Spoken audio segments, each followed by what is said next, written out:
Step 22. Installing gable trim. Gable trim is used to finish the joints at the gable ends of the building between the roof and the end wall panels.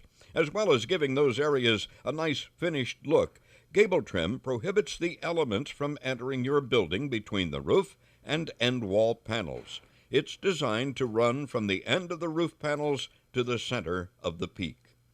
Place the gable trim flush with the end of your roof panels. That means if you overhang your roof panels past the sidewall, the gable trim goes to the end of the roof panel.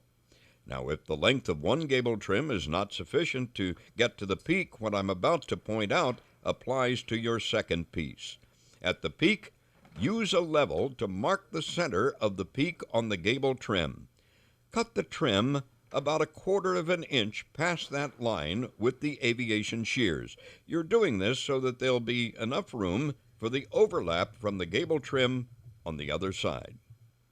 Now, before you screw the gable trim down, check to see that you've got one major rib of roof panel under the raised flange of the gable trim. If you do, which is usually the case, you won't need butyl tape under the edge of the gable trim that's going on the roof panel.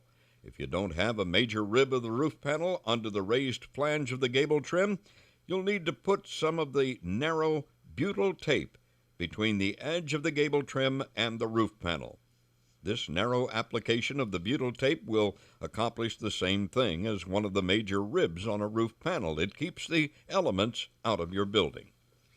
Now, when attaching the trim, keep it flush with the front of the building and keep the top flush with the roof. Use the color-coordinated number 14 by 7/8 screws, and on the front attach every other major rib, and along the roof put a screw about every 24 inches.